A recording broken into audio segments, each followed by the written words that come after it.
Hi, this is John Semper Jr., the head writer and producer of Spider-Man the Animated Series, and you are listening to the Geekcast Radio Network.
Found you, Spider, at last.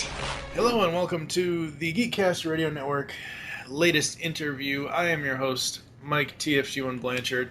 This interview will be featured on Geekcast Radio's flagship podcast. It will be featured on Tooncast Classic and Tooncast Beyond. Ladies and gentlemen, it is November 19th, 2014. 20 years ago to the day, one of, if not the best Spider-Man animated series cartoons came on television. 20 years ago. I'm too old. And this evening I have with me Mr. John Semper Jr. Hello, sir. Hello, how are you, Mike? I am doing well. How are you, sir? I'm fine. I'm getting over a little bit of a cold, but otherwise I'm extremely excited about the anniversary coming up. Yeah. I can't believe it's been 20 years. It just blows my mind. It seems to me like it was just yesterday, and I have no idea where the last 2 decades went. You've been probably locked up in Doc Ock's laboratory the whole time. Probably. Yeah. All right, so getting some background on you, sir. Where did you grow up, and did you always want to be in the television writing, producing industry? I always wanted to be involved in cartoons because when I was a kid, as is the case with a lot of people my age who ended up working in television and film and fantasy and science fiction, I was a huge fan of Disney. And I wanted to be a Disney animator. That seemed like the most wonderful thing in the world to me. So I always had a strong interest in animation from probably age 5, 6. I used to draw. Fast forward to me coming out here. I knew that one of my specific targets. I'd sort of been. I'd done a little animation on my own when I was in high school and college and things of that sort, and I'd become something of an animation historian. I used to write articles about animation. Somewhere in my teen years, I became a big comic book fan because Marvel was just getting going as the Marvel that we know today when I was going to junior high and high. In fact, those #1 issues were actually selling on the newsstand in the subway when I was on my way to school. So it all kind of eventually converged. But when I came out here, meaning came out to LA, I knew that I wanted to investigate pursuing a job in animation. So, it was definitely a target for me. I don't know that I necessarily thought about TV per se, but that was the best way in, was through the huge amount of animation that was being produced for Saturday morning television. So that definitely became a target for me in terms of what I wanted to do. Absolutely. Now, since we are mainly here to talk about Spider-Man, we'll get to that in a second. Your newest project, War of the Rocket Men, what can you tell us about that? Well, I found myself organizing a reunion event to commemorate the 20th anniversary of the Spider-Man series. We were going to put on a panel. We did put on a panel at Stan Lee's Kamikaze Expo, which is kind of a mini comic book convention. It's getting larger and larger. It's nowhere near as large as the San Diego Comic-Con, but it's getting pretty big here in LA. And a good buddy of mine, Pat Jankowitz, who's an author, he said to me, "Why don't you do a panel here, at the Kamikaze Expo?" Which was excellent because it meant that none of us would have to travel. We're all here. And fortunately, I have remained friends with pretty much all of the main cast of Spider-Man. They're all good friends of mine, which is just a wonderful gift. So I called them all up, and they all agreed to do it. And then I thought, well, all this energy that's going to be directed toward us and the anniversary, and it's kind of a shame that we don't have anything new to promote. I mean, ideally, wouldn't it be great if Disney had said, "John, we want you to do a sequel to your series," and then we could have gone out and promoted that. But unfortunately, I did not get that phone call. So I thought, well, wait a minute. Why don't I just come up with something new and get everybody involved? And I asked them all, and they all said very enthusiastically, yes, we want to do something, new with you. And I was very pleased that they did that. And so I came up with a project that's really, for me, a dream project. I've always had a huge interest in the Republic serials of the 30s and 40s and 50s. I think that especially the serials of William Whitney and John English, I think that they're amazing, just incredibly well directed and brilliantly done. The special effects by the Lydeckers, working with very little money, and yet they came up with some amazing effects that look incredible on screen in the very pre-digital era. So I've always loved those kinds of serials and those kinds of films. And I've always been intrigued by the Rocket Man character, who later became known as Commando Cody when they recut all that stuff and brought it to television. And I thought, well, why don't I just merge we're living in this wonderful era where you can pretty much do whatever you want. There's Kickstarter and Indiegogo and places like that, and it really was just a no-brainer. I have this wonderful cast, and I wanted to do this idea. It's very much going to be in the spirit of the old Rocket Man serials. The piece of artwork that I've generated so far very much looks like Rocket Man. It'll probably change. The design of the characters will probably change away from that. But for right now, it conveys the feeling and the spirit of what I want to do. So we're going to do a Kickstarter or Indiegogo at the beginning of next year. I'm building up awareness and building up the audience right now. And for anyone who's interested, you can go to waroftherocketmen.com. And we also have a Facebook page, which is facebook.com/War of the Rocket Men. Very easy. Awesome. Yeah, I will have all these links in the post, ladies and gentlemen, so you can click on all of those as well. You've also done a number of other works over the years. You were a writer on The Adventures of Chuck and Friends, not most recently, but a couple of years ago. You did Pink Panther and Pals in 2010, Static Shock. You were a writer on 4 episodes of that series. What was it like? All right, I'm going to ask the age-old question, and I pretty much think I know what the answer is, but I got to ask it anyway. What was it like going from doing Spider-Man and Marvel stuff to going over to do a DC character? And are you Marvel or DC as far as your favorite? Well, when I was very young and having an interest in comic books, I read mostly DC.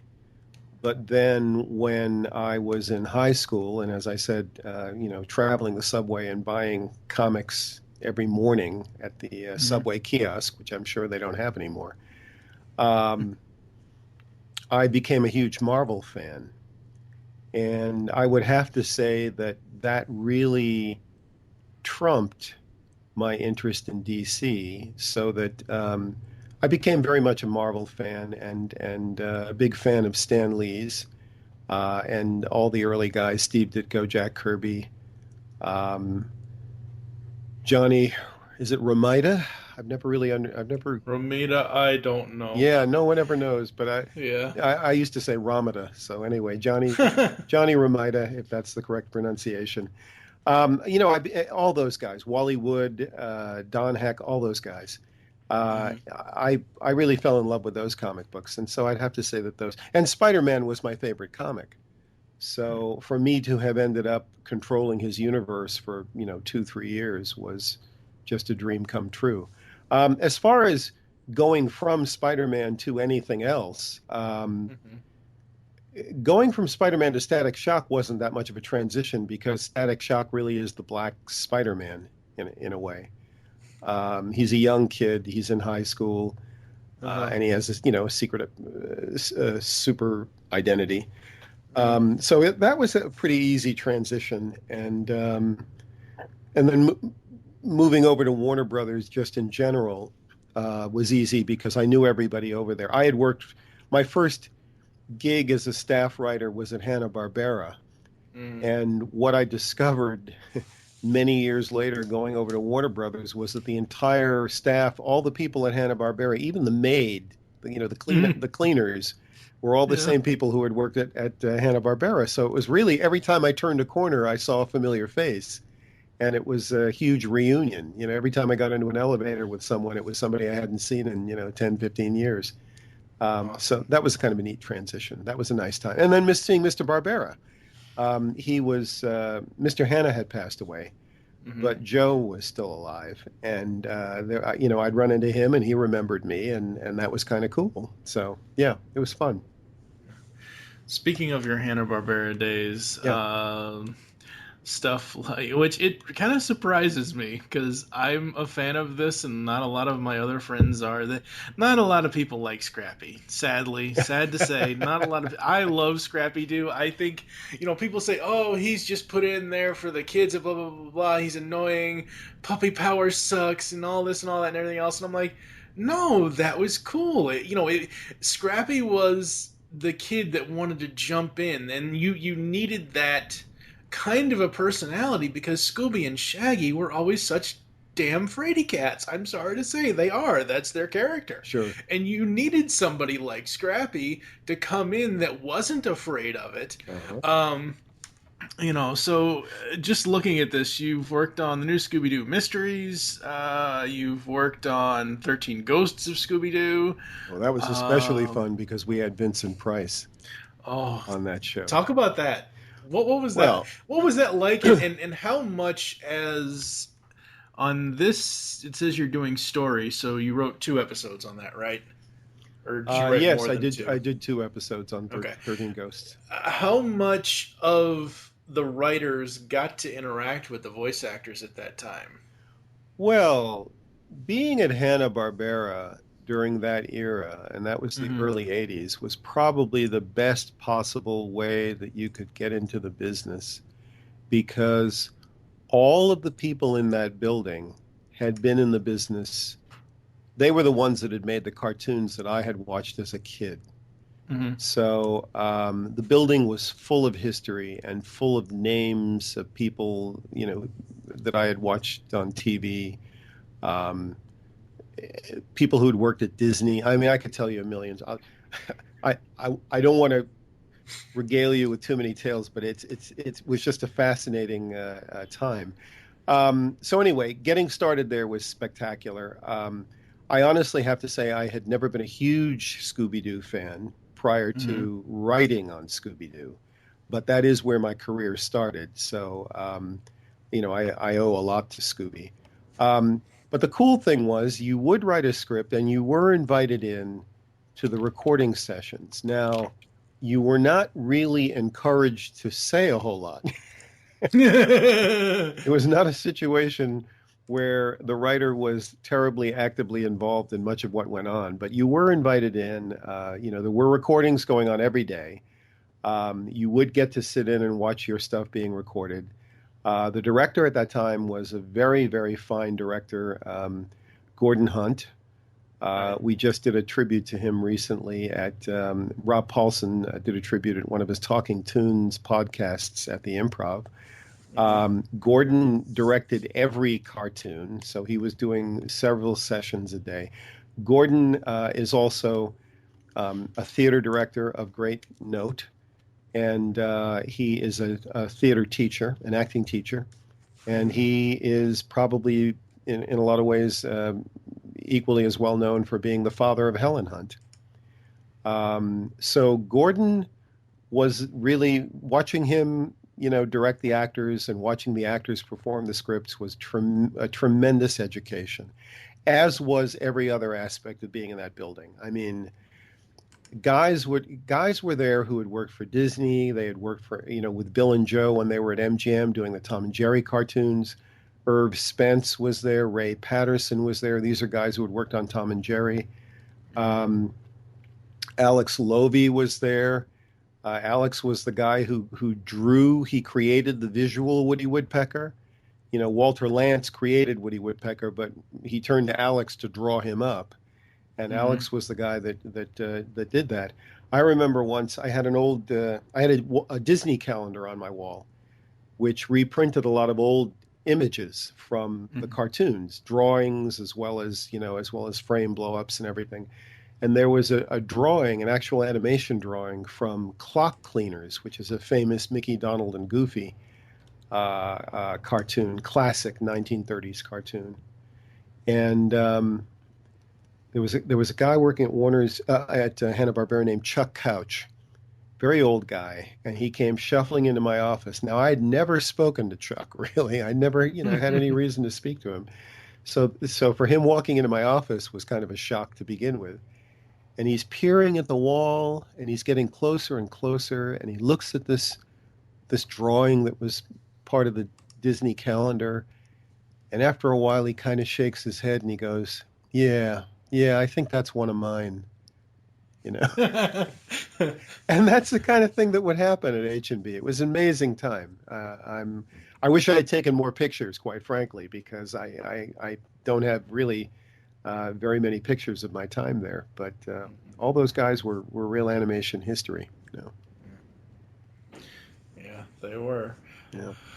All right, so let's talk about this 20th anniversary. Spider-Man the Animated Series premiered November 19th, 1994, as I said, with Night of the Lizard. Yes. I've gone back and I've watched the series over and over the last few years, and it really does still hold up. There's a couple of animation things that I know animation aficionados will kind of, the red bleeds through too much, or this happens here too much, or the 3D animation doesn't work with it, because there were a couple of times where Spidey would be a 3D model animation, right? When he's swinging through the city, and it doesn't match up with the... Honestly, I don't care. The stories were written so well, and honestly, and I've said this before on this podcast and many of my other ones that I do, Spider-Man the Animated Series, Iron Man, Fantastic Four, 94, all of those shows at the time were what actually made me go out and seek out comics as a 12, 13, 14-year-old kid. Yep. Because before then, as 5, 6, 7, 8 years old, I was Transformers, He-Man, Mask, She-Ra, Thunder. Like, Sure. the only, for me as a young kid, the only exposure I had to superheroes was, when Superman the movie came to not DVD, VHS, or when Batman 66 reruns were on television, or when the Super Friends were on TV. And you worked on Super Friends too, didn't you? Yes, I did. Yeah. So, I mean, the Marvel age of animation in the 90s is really what, like, I used to go into Walden Books and just search their racks for books. And even back in the 90s, comics today, they're expensive. Back in the 90s, you could get a Spider-Man issue for $1.25 or less. And I'm sure, obviously, back in the 50s, 60s, 70s, and 80s, they're a lot cheaper then, too. Um, but I mean, just this whole series, from the voice cast to the animation to the stories, I couldn't even, just off the top of my head, three of my favorite stories are the Alien Costume, Secret Wars, and Spider Wars. All good stories. That's good. That's good to Absolutely. hear. Yeah. Absolutely. What going into what? How much? How much dictation did Marvel give you guys? Like when you created the series Bible, what did they say that you had to include? Did they tell you anything that you couldn't do, or? Well, this will shock you. Uh huh. Marvel had virtually no oversight over me. Really? Yeah, none. And I'll tell you why. Because Marvel was in a state of complete and total disarray and on the verge of bankruptcy. Mm-hmm. And it was a particularly bad time for comic books. Most of the comic books at that time, if I may say so, were pretty awful. Marvel was very desperate at that time, and Mm-hmm. they were doing all these crazy things, the Clone Saga and killing off Aunt May and all this desperate stuff, as opposed to just writing good comics. It was almost as if they had kind of forgotten, they'd lost their way. Mm-hmm. And what happened was that when the series, when Marvel Films Animation was formed, which was a completely standalone company that was affiliated, if I'm remembering this correctly, was really affiliated with New World. Okay. Um, Avi Arad was going to roll out. He had gotten the toy license to Marvel, Mm-hmm. and basically the comic books were not going to be able to support the toy line. I mean, the comic books at that time were being so unsuccessful that they really weren't going to propel a toy line. So the whole purpose of the TV shows was to make his toy line be a success, which was not a bad business strategy, perfectly viable business strategy. Mm-hmm. So all of his attention and all of our attention was on making the shows great. And Marvel at that time was really not, their reputation, the publishing side, their reputation was not so great that they were, that they really had anything to say about what was going to make a cartoon show great. Mm-hmm. So I got some notes at the very beginning. I barely remember. I don't know that I got any notes on the Bible, but I might have gotten a few notes on the first script. But very quickly, Avi did this really wonderful thing, which is he just completely disconnected me from them. He Mm-hmm. told them they weren't going to have anything to do with the cartoon show, and he told me they weren't going to have anything to do with the cartoon show, and that was that. So I had a an unprecedented and tremendously um, wonderful amount of control over everything that I ended up doing on Spider-Man the Animated Series. Now, having said that, Mm-hmm. the series, the thing about whenever I read stuff on the web, and it's You got to take it with a grain of yeah, salt, right? this is the best Spider-Man show, or that's the best Spider-Man show, or the other one's the best Spider-Man show. Look, the fact of the matter is that when we did Spider-Man the Animated Series, it was the most important thing in the Marvel Universe, period. And it was the most important thing simply because the entire success or failure of the toy line rested on the rested on the shoulders of this series. Mm. So whether or not Toy Biz made any money was directly related to whether or not these shows were any good, or in fact, whether or not they got on the air, because that was initially the first big issue. Um, and I'll get into that in a second. but it just simply was the most important thing on the planet. And I don't think any other Spider-Man show since ours has had that kind of pressure on it, because they've all come, in the wake. First of all, they've all come in the wake of ours, so they've all come after ours, and then many of them have come in the wake of the movies, which are clearly the most important thing in the universe. So yeah, but I mean, the last couple of series have come out after the movies, and so it's very hard for a cartoon show now to be the most important thing in the Marvel universe. But we were. So that's the first thing.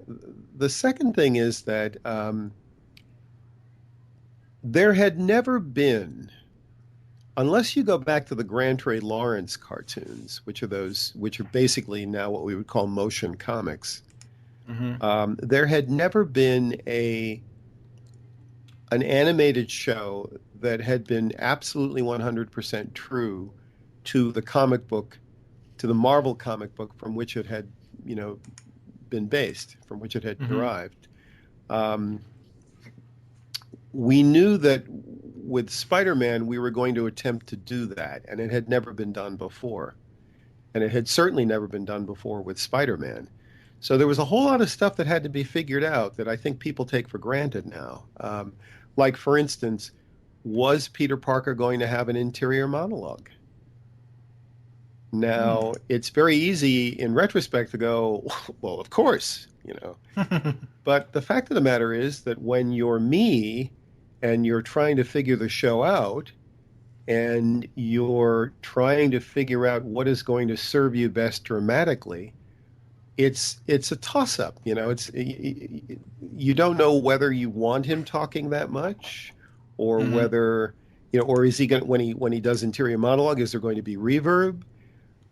Versus when he's saying dialogue, or is he just simply going to talk dialogue and never have an interior monologue, or is there going to be a narrator? All of these things have to be worked out, and they'd never been worked out before. So there was a lot of hard work that went into this first time out. Now, subsequently, a lot of these things have been worked out on my show and then in the movies. And so when someone comes along now and does a Spider-Man show, there's precedent. They can point to something and say, well, let's do that. That works.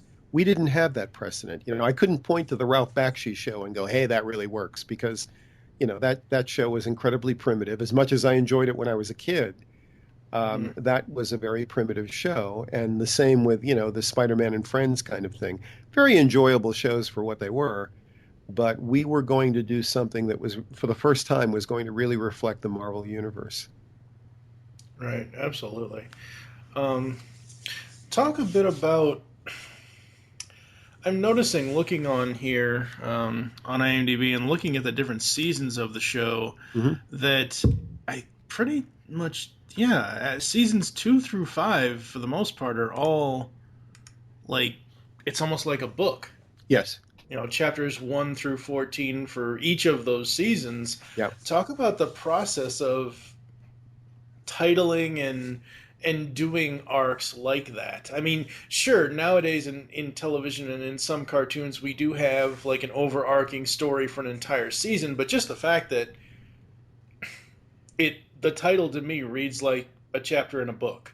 Yeah. So talk about the process of how those kinds of things worked back then. Well, the process was that I was told not to do it, and I did it. And I was much beloved for having gone contrary to certainly the network's wishes.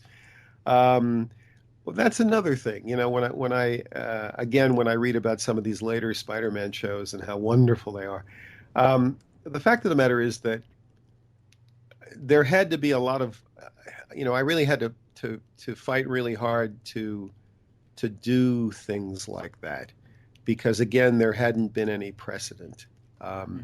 There was a little bit of precedent with the X-Men show. The Lee Walds, Eric and Julia, were doing a really wonderful job with the X-Men show. And there was some continuation. There were some multi-part stories.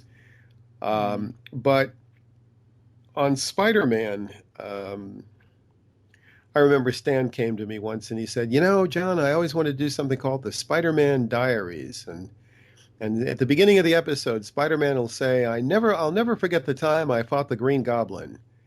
And, and then we'll have the adventure. And then at the end, he says, and so that's how I defeated him. And he'll close the book. And I thought, well, the problem that I have with that is that there's no jeopardy because, if he's telling you the story and he's survived it and it's in a book, it's in his diary, then you know that he came out okay, and I just don't think that kind of a framing device is going to work. I mean, I understood that it was certainly an approach, but the best thing that happened for you Spider-Man fans, you young kids, was that I had started out as a young kid myself reading the comic book. As I said, I'm originally from Boston, so I'm a kid in Boston. I'm reading the comic book, picking it up every month at the kiosk, in the subway. And I was riveted at these continuing stories. I mean, there hadn't been anything like that in comic books. And I thought to myself, well, there really isn't anything like that on Saturday morning. So I have an opportunity to replicate for you youngsters what I experienced when I was reading the comic book. And that absolutely dictated to me that we needed to do continuing storylines. So that's the first thing. It just felt more Marvel to me. Now, in the first season of Spider-Man, I wasn't able to do that for various reasons. When things get started, everybody wants their hand in it, and it's a very difficult time. And there's a lot of, there's just a lot of bickering and a lot of ego clashing. And so the easiest way to get through that first 13 was to just acquiesce to everyone's desire to simply tell one story, then another story, then another story, then another story. And that was okay with me. I tend to not be a very combative personality in most cases. So that went along just fine. But then when the next 13 came along, a couple of things happened. The first was that everybody now had a new toy to play with, which was all the footage that was coming in. There's a 9-month gap between writing a show and then seeing film. So right. for the first 13, we pretty much wrote that blind. I don't think we saw a single bit of film during the writing of the first 13. And then by the time the second 13 came around, the film started to come in. So all the egos moved into the editing room. And they're all battling with one another over how the thing was going to look. and the new toy was no longer the stories. Now now it's work, and because it's work, hand it off to that writer guy who's in charge of that. So they kind of left me alone. And then Avi was cool because, I went to him and I said, I kind of want to do these continuing stories. And he basically said, yeah, fine. He, at that point we had established a pretty good rapport and so he let me. And for me, that's when the fun of the show began. Now, sometimes I'll read on the internet, people saying, well, everything fell apart after the first 13. Well, no, if you were a kid and you were following it, as I think kids are capable of doing, I think the stories got deeper and richer, and I think the relationships got more interesting. We had, a lot of, I thought the romances were kind of fun to play with. And all of this was really much more the Marvel experience than the first 13.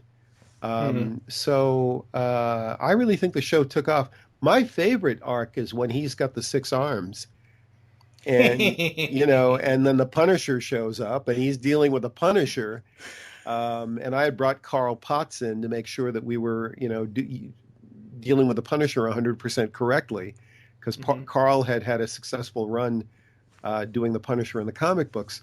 And I actually think we did the Punisher better than he's ever been done, ever, in that run. But, I mean, there are a couple of episodes in there where I still watch it and I can't catch my breath. There's so much cool stuff going on. So yeah, and then I've always loved having long, interesting stories. You know, I don't do anything short. I'm not a guy who can make short films because I like long, involved, complicated stories. And when we got to things like Six Forgotten Warriors at the end and Secret Wars, you know, it just doesn't get any better than that. And I don't think anybody's been able to do that since. So, yeah. I mean, yeah, going back and looking through the list of the episodes, like, I can't think of one that I don't enjoy in one way or another. Like, I'm sure if I put my analytical hat on and, really dig into it and see if I can find anything that kind of makes me go, what were they thinking there? I'm sure I could find something, but just looking through the episode list and remembering watching this as a kid and even watching it now, it really, really still holds up after all this time. Well, you want to know something funny? First of all, I told my writers, and this was my mandate with the show, was to always surprise the viewer so that you would never really be able to settle in and say, I know what I'm going to see this episode, or I know what I'm going to see when I turn on Spider-Man. There was always going to be something interesting and different and unexpected going on. So that's the first thing. What happens now when I look at it, and there are episodes I haven't seen in 20 years, I'm pretty pleased with how tight it is and how well it holds together. I had a phone conversation some months ago with a gentleman, an actor by the name of Chris Cooper. Chris is an Academy Award-winning actor. He is now playing Norman Osborn in the new run of movies. So he is eventually going to be the Green Goblin. I guess he'll be the Green Goblin in the next movie. I haven't seen the latest Spider-Man movie, so I don't know. Maybe he was the Green Goblin in the most recent one. No, he wasn't. They focused on Electro. Okay, well, then his Green Goblin run hopefully will be coming up. And we were talking Spider-Man. I've known Chris for years, way, way, way, way, way back. So it was just so amusing to have him on the phone, being a good friend, and to be sitting and talking Spider-Man with him, because he was coming to grips with the Norman Osborn character, and I recommended a few episodes of my series that he could watch.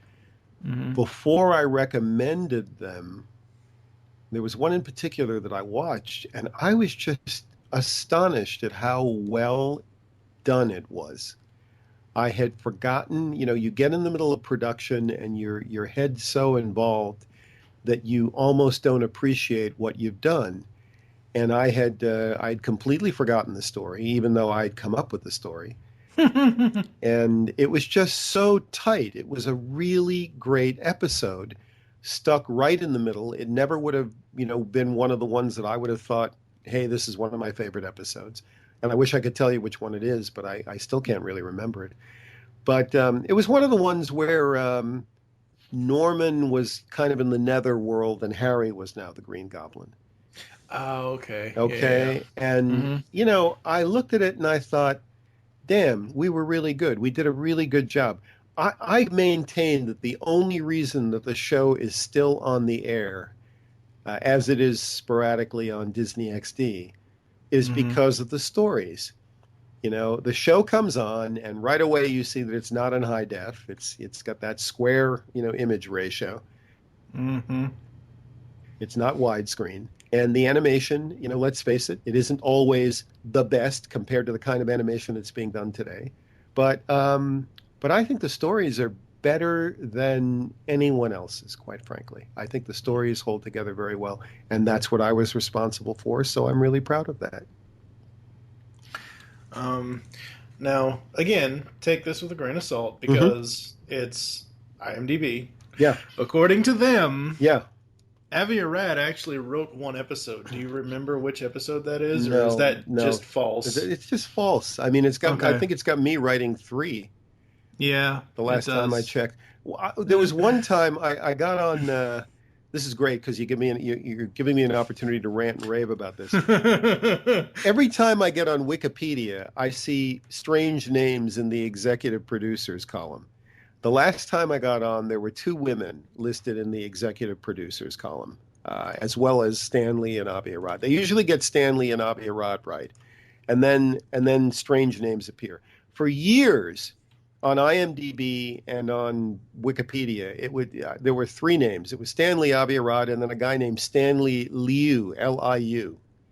Mm-hmm. And I would think to myself, who the hell is that?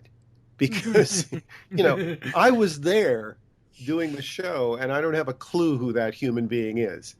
And recently, I was going through the credits, and I saw the name Stanley Liu, Liu, and he was a guy, apparently, who produced the 3D backgrounds that had been used, very, very sparingly in some of the episodes. For him to be listed as an executive producer along with Stan and Avi is ludicrous, because he was a guy who produced an element. He wasn't there in the offices. I never met the man.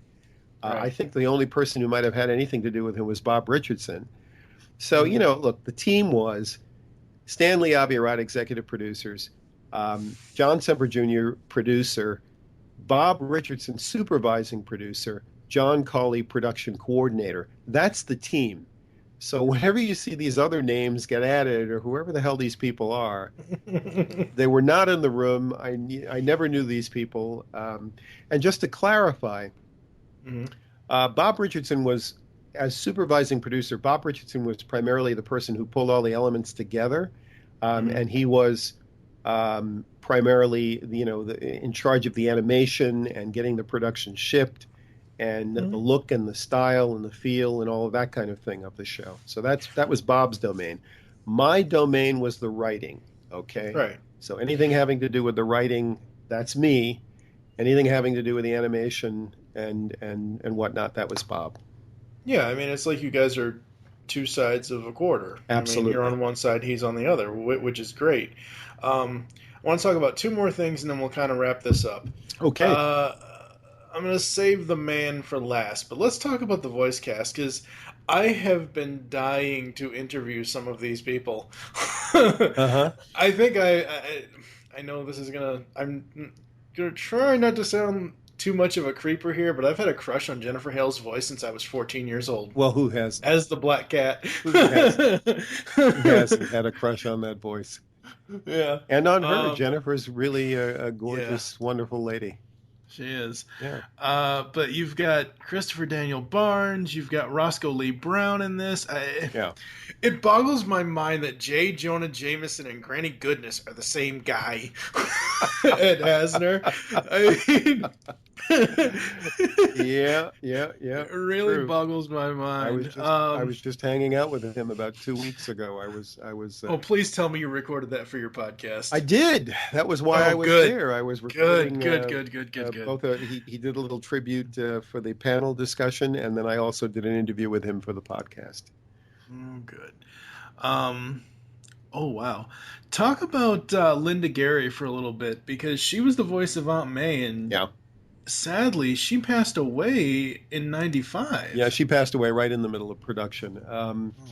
Linda was diagnosed fairly early on. When I first met Linda, she was just robust and healthy and big, huge, head of red hair, flaming red hair, curly red hair, and gorgeous and wonderful and generous, and a really lovely lady. And then as we moved into production, her cancer was discovered, and she underwent chemo. And she just got weaker and weaker and weaker, and she was showing up in a wheelchair eventually. And I would always write a few lines for her, just to have her have work and be able to be amongst us.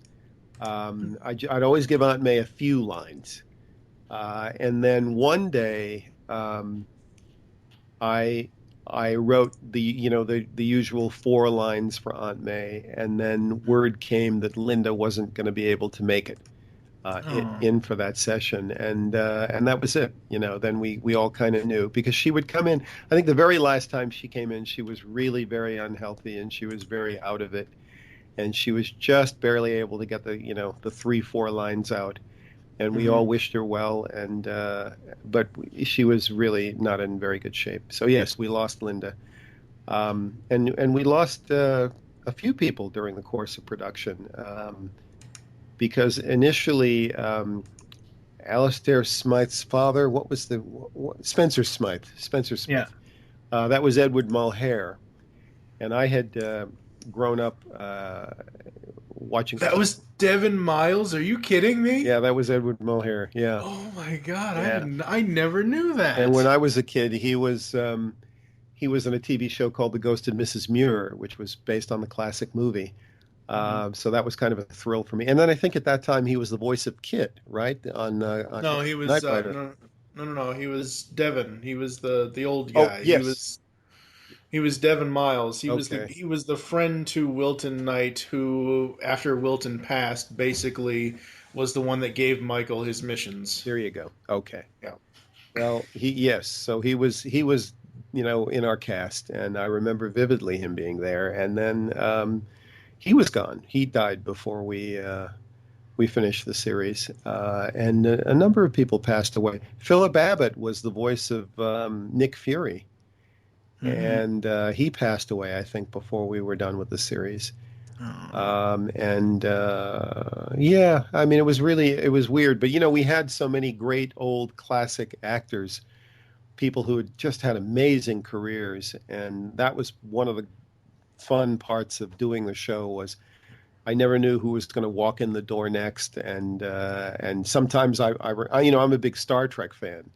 So naturally, I wrote roles for all the Star Trek people. So we had Nichelle Nichols and George Takei, and we had Majel Barrett Roddenberry, with whom I later had a business relationship. And we had Tim Russ, and that was mostly just me being a Trekkie and saying to our casting person, hey, get that person, find out if you can get that person.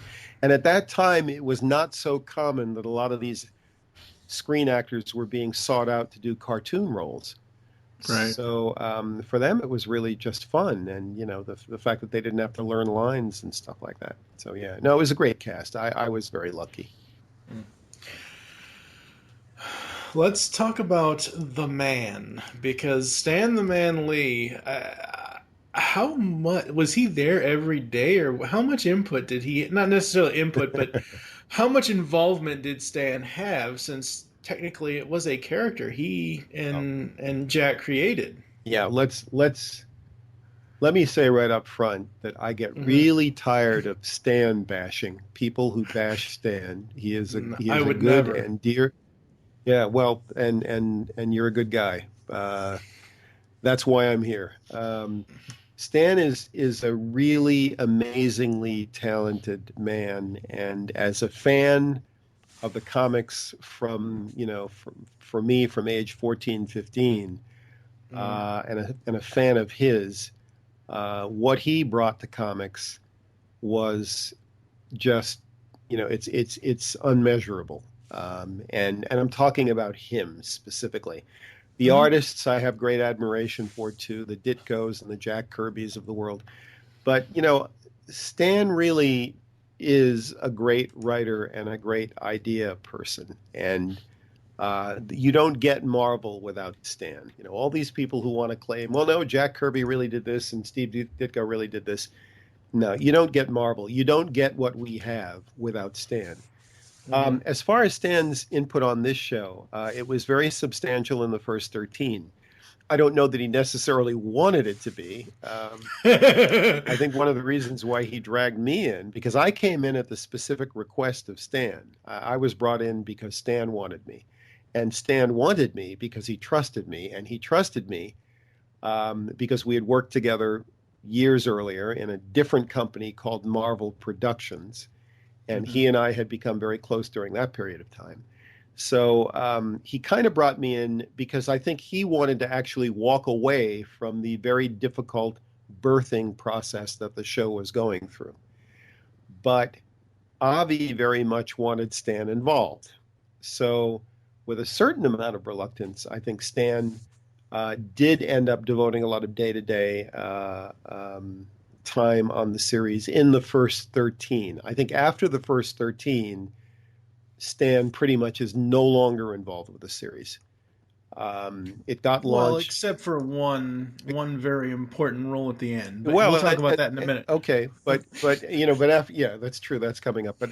But he really didn't have anything to do anymore with the day to day. Now, the funny thing is, because I was watching a couple of episodes earlier today, I was watching Night of the Lizard and I watched Sting of the Scorpion, and I can tell you Stan's lines. I mean, I remember when we were going through the script reading, and we would do these really elaborate table reads where I was there, Stan was there, Avi was there, Tony Pastor, our voice director, was there, Bob Richardson was there, and we would all fight and argue and discuss and dissect each and every one of the scripts over hours and hours and hours of meeting. And sometimes Stan would just say, "Look, we're going to do this," and he'd start crossing lines out, and he'd just write the dialogue in. I still have some of the scripts where he wrote his dialogue in. And I remember those lines because they're economical and they're to the point and they're right. Those are good lines. So he had a lot of input in the first season, the first 13. Mm-hmm. And then one of the most amazing things, I mean, I didn't know at the time, obviously, because let's face it, 1995, we didn't have the internet yet. Right. And, nowadays we can look pretty much anybody up that's been in any of these shows and whatever else. And going back and watching the end of Spider Wars, the very last episode. Mm-hmm. We see that Spider-Man goes to the real world where the guy in the suit is just an actor who plays him on television. And it's... I don't want to be analytical about it, but when I really think about it, it's very tongue-in-cheek. Yeah. Putting him in the real world, putting him in the real New York. And lo and behold, he goes and, he meets Stan Lee. And the coolest thing about this, and I'm just tearing up just even talking about it, and I wasn't even, I had nothing to do with the show at all. The coolest thing about this is his wife is Madam Web. How did you guys pull that off? Well, that was all me. That was, first of all the whole plot for that was me. And I got to tell you, I had to fight because certain people in the production were very hot and bothered about the fact that Spider-Man was leading up to this big challenge because, the whole Madam Web thing, and she was preparing him for something, and no one knew what it was except me because it was my invention. Right. And that made a lot of people very unhappy. Mm-hmm. Not a lot of people. That made certain people very unhappy. But I knew what I had in mind for the big payoff. I put Madam Web in the show for Joan Lee to play. Mm-hmm. She was the voice I had in mind. Now, Madam Web came from the comic books, but she was not a character that anybody really would have ever done anything with. I remember when I proposed to Avi that I wanted to use Madam Web, his pretty much exact words to me were, "I can't make a toy out of a friggin' old broad." So one of my favorite, one of my most cherished Toy Biz toys is the Madam Web action figure, because he did actually end up making a toy out of the old and I got a huge kick out of that. But that was all me. I mean, the fact that I plucked Madam Web from comic book obscurity and gave her this very big role.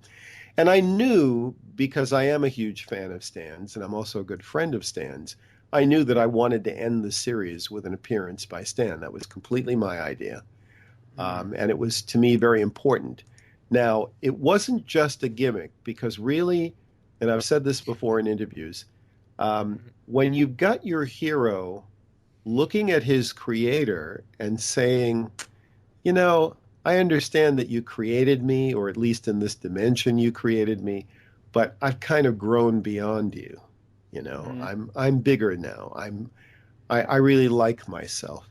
for me, that really was the end of the saga. When the hero accepts who he is and likes what he's done and likes who he is, then that's really the end of the hero saga. And it's really the end of Peter Parker's saga because, you never get Peter liking himself in the comic books. That's just not part of who he is. Right. But I figured, well, this is probably the last episode. Peter's going to turn to his creator and say, hey, Stan, I like myself now. I'm a different person than the guy you created. So it really did have a purpose. But, it also was kind of fun. It was sort of like, back in those days, it wasn't so common to have Stan be a character in something. Now he's in all the movies and he does his own cartoon shows where he's a character, in the POW entertainment stuff. I know this is morbid, but my favorite Marvel movie appearance of him is when he drinks the tainted Hulk serum. Yes. No, I just thought that was such a great way, even though you left it on a cliffhanger. Yeah.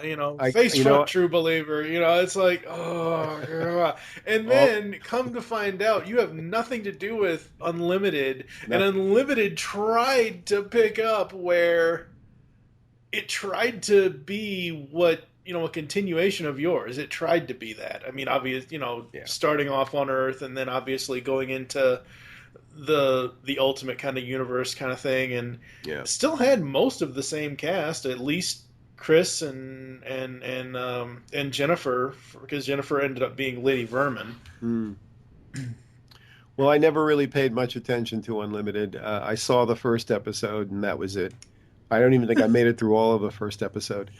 Okay, I don't want to talk bad about somebody else's show or anything, but it was an interesting thing. I think my favorite part about the show was the new suit, because he could do so much more. But who knows?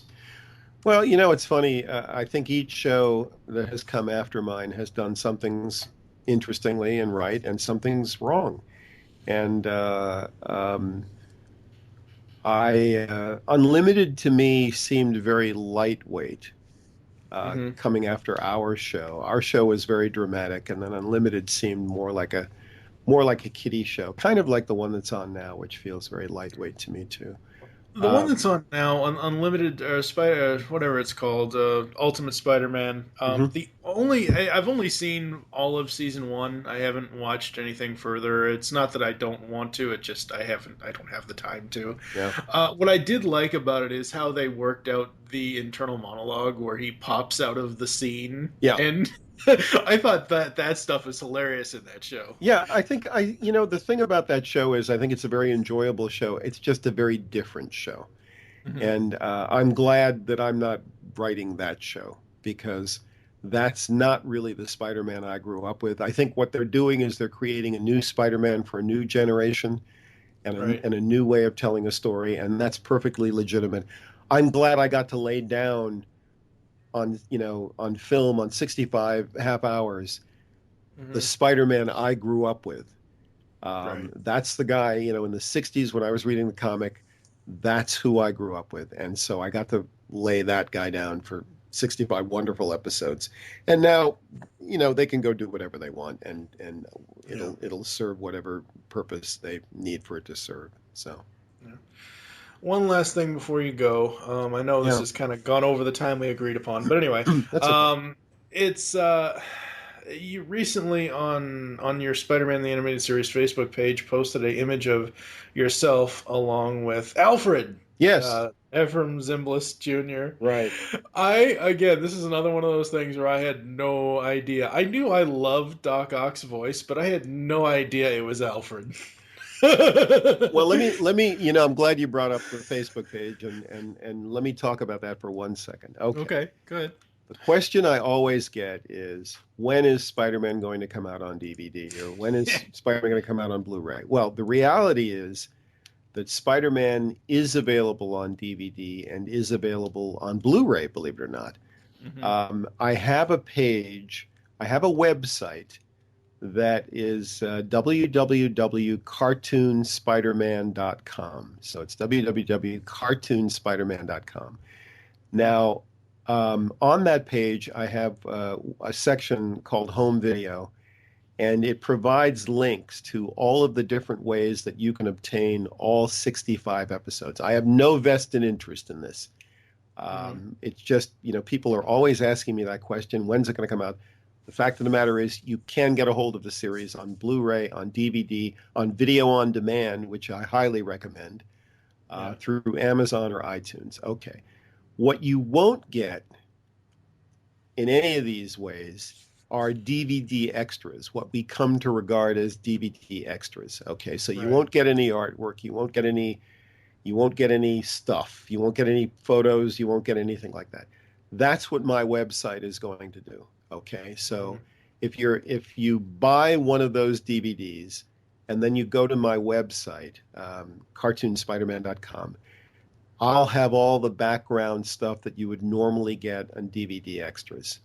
For some odd reason, Disney does not want to do a formal release. I mean, wouldn't we all love a deluxe package of all 65 episodes with director's commentary, commentary by me, commentary by Bob Richardson, commentary by Avi, if they can get him to do that. Or Stan. Wouldn't it be great to have that? I don't know why Disney doesn't seem interested in doing that, but they're not. But what I'm going to do is on my page and in my podcasts, I'm going to have interviews with all the people involved, all the people that I can get a hold of who are involved. I have all my actors who are going to do interviews. I'm probably going to do some commentary to go along with some of the episodes. So it's permanently going to sit on my webpage. A lot of it's going to appear on the Facebook page, which is www.facebook.com/Making of Spider-Man the Animated Series. I could not get any other title that hadn't already been taken. So it's /Making of Spider-Man the Animated Series. And all of those pictures are going to turn up initially on the Facebook page and then sit permanently on my website. So there you go. I don't know what it is. This will be the last thing. I don't know what it is about Disney. They put out X-Men. They put out Iron Man. They put out the Incredible Hulk. Yep. They put out Fantastic. They've put out basically everything. Yeah. Except Spidey. I always feel like they're doing that just to piss me off, quite frankly. But I think that there were some rights issues that needed to be ironed out. At least before Disney bought Marvel, I think there was some conflict between Marvel and Sony over my series in particular. Now, there shouldn't be any more since Disney owns Marvel. Right, exactly. I really don't understand why they haven't released it. So, but I'm taking matters in my own hands, and I'm celebrating the 20th anniversary on my own, and awesome. Because of people like you who really enjoyed the series and got the series, understood what we were doing and appreciated what we were doing, for which I am tremendously grateful. I always read articles about myself where I'm told, people talk about how horrible or arrogant I am and this, that, and the other. The people who work with me seem to think I'm just fine. I always want to make the point that I'm tremendously grateful to the fans for all of the wonderful support that they have given us over 20 years. This old 20-year-old show still seems to resonate with people, and I'm the most grateful person on the planet. Yeah, absolutely. All right, folks, all the links that John has mentioned throughout the interview will be in the post, so you can go to every single one. You can go to his cartoonspiderman.com. You can go to the Facebook page for Spider-Man the Animated Series, Making of Spider-Man the Animated Series. You'll be able to go to the War of the Rocket Men page and all that stuff. I'll have all the links in the show notes so you can check all the stuff out that he's got going on. Thank you so much for doing this. It's been a blast. Mike, thank you for having me on. I appreciate it. Thanks. Who is that exotic lady? Oh, her? She's my ride. It's been great meeting you. Take care of yourself. You too, Spider-Man. Farewell and good luck. Wow, I wonder how I'm supposed to get down from here. I suppose I could wait for the Fantastic Four to drop by and give me a lift. That's Stan Lee. He's quite a guy. I think he's truly special. Well, Madam Webb, Where to now? Face front, true believer.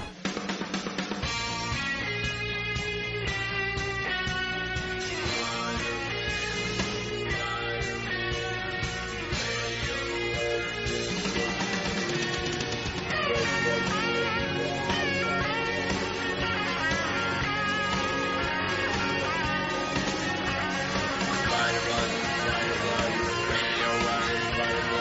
spider blood, spider blood.